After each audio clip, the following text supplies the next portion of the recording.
اللہ اللہ۔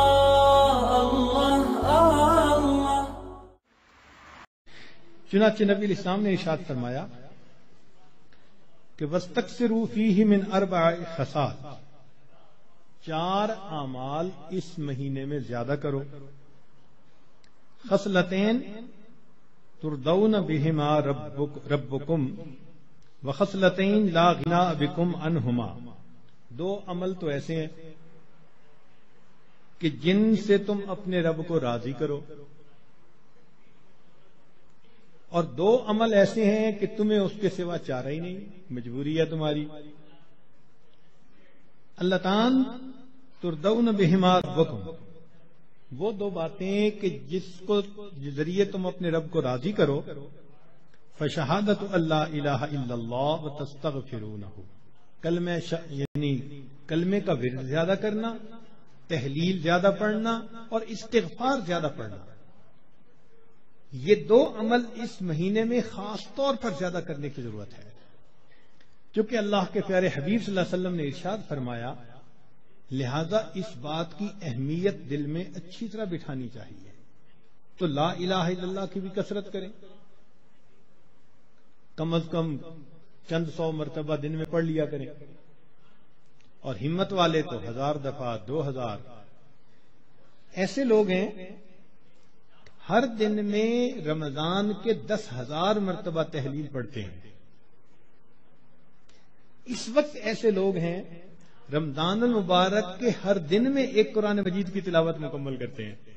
نوجوان ہیں، کما رہے ہیں، وقت تو ایک جیسا ہے ہمارا بھی اور ان کا بھی، لیکن انہوں نے یہ محسوس کر لیا کہ اس وقت میں ہم نے اللہ کو راضی کر کے ہٹنا ہے،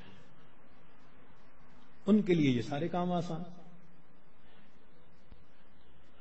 تو ہم چلو چند 100 دفعہ یا 1000 دفعہ ہی لا الہ الا اللہ کا ورد کر لیا کرے، اور اگر چلتے پھرتے عادت ڈال لیں تو سبحان اللہ کئی 1000 مرتبہ کرنا بھی آسان ہے۔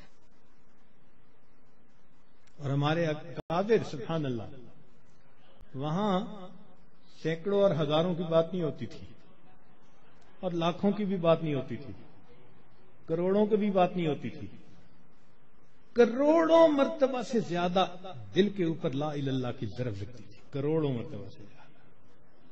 دل کے اوپر کتنا نور ہوتا ہوگا، اللہ اکبر کبیرہ۔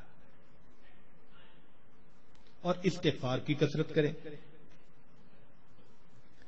اور 2 چیزیں جس کی ہمیں ضرورت ہے، ایک اللہ رب العزت سے جنت مانگیں، اور جہنم سے اللہ تعالی سے پناہ مانگیں۔ تو اس مہینے میں یہ دعا مانگنی چاہیے، اللہم انی اسألک الجنہ وَأَعُوذُ بِكَ مِنَ النَّارِ، اے اللہ میں جنت کا سوال کرتا ہوں اور جہنم سے اے اللہ میں پناہ مانگتا ہوں۔